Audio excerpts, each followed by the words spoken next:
Hi, in this video I am going to brag about my wife who just got her second black belt in Kempo, and we're going to talk about the whole notion of being a brain warrior.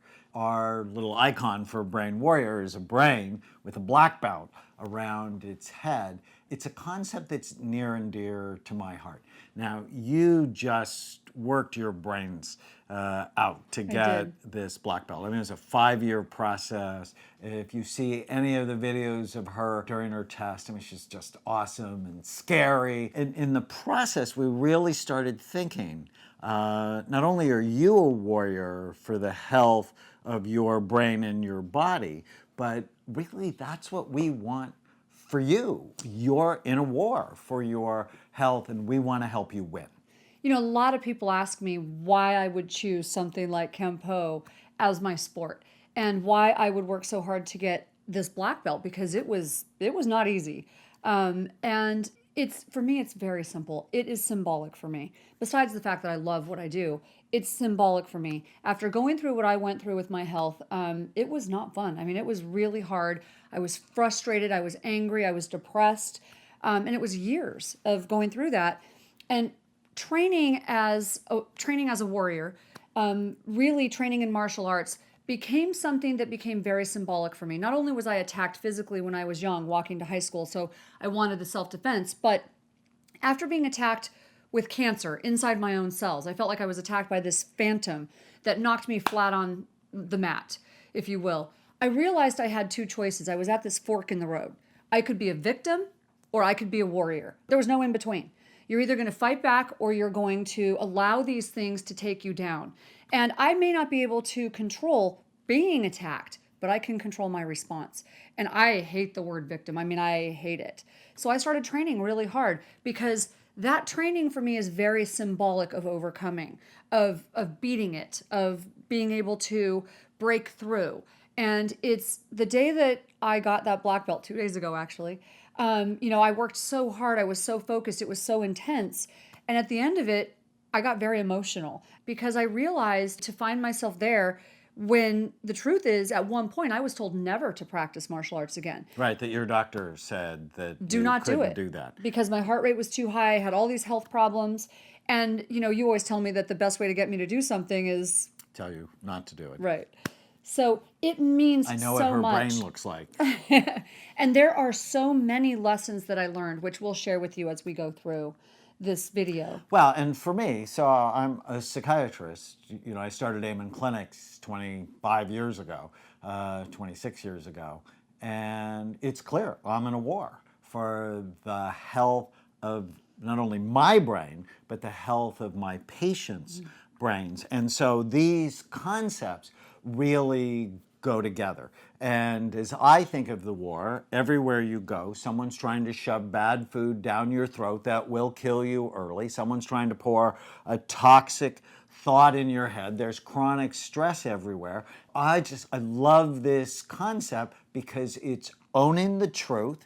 You're in a war, and we're helping to arm you so that you can win the war, not only for yourself, but for those you love. Can I touch on two things that really became crystal clear for me in this process of getting my black belt? Even with everything I have gone through, everything I know, the knowledge I've gained, I found myself at one point being very intimidated by the process. I know what those tests, where I train, I know what those tests are like. They're not kidding. And so I became intimidated. I thought, oh, can I really do it with my health background, with everything going on, with, is it possible? Can I actually do this? I find that the people that we coach have that same thought process about what we're teaching them. They become intimidated. They become fearful that they can't really do it. They can't actually get through it. And here's what I learned.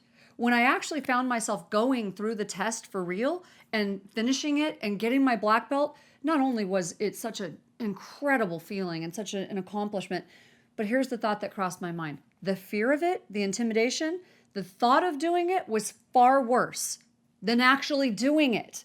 So, and that's something that I always tell people, and yet I found myself struggling with it. The thought of doing it is worse than actually doing it. One of the interesting things that you say, so Tana trains with actually some very high-level karate people, is that when they really want to get healthy, they become actually afraid Yeah. of you. No, What do they say? I had one police officer who said, I'm afraid of you. I know what you're going to tell me is going to be too hard. And I just laughed. I'm like, I'm sorry. Wait, what? Okay, no.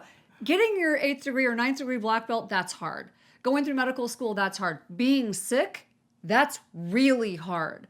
Doing what I'm going to teach you is not hard. It's just a paradigm shift, but it also is about the next tip that I want to talk about, the next thing that I really learned going through my journey. It's about having the right community, because I came to really be bonded to my Kempo community, my tribe, if you will. I couldn't have done it without having that tribe for support, really pushing you, teaching you, and guiding you through that journey. I would not have been able to do it. And it's the same thing that we have found. People who have a tribe going through this journey, this health journey, are the ones that are successful. People who have those groups that they turn to. Because if you're turning to the outside community out in the world, studies show that the people you hang out with, people are not only contagious, literally, they've shown that happiness is spread through groups, and so is obesity and illness.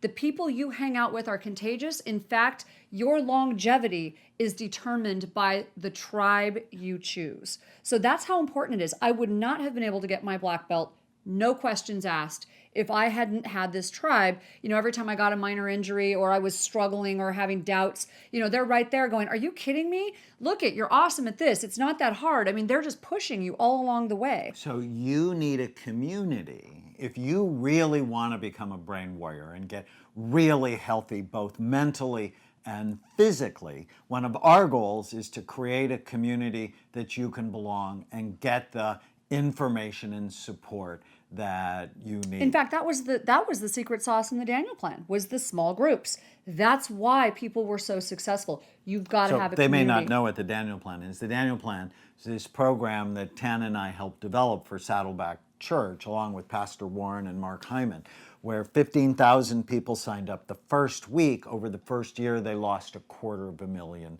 pounds. Thousands of churches are doing it now, and one of the secret sauce, in fact, if you did it in a group, you doubled your weight loss. And so we've created our own Brain Warrior community. If you go to Brain Warrior course, you can actually get 3 free videos of us talking about the Brain Warrior's way.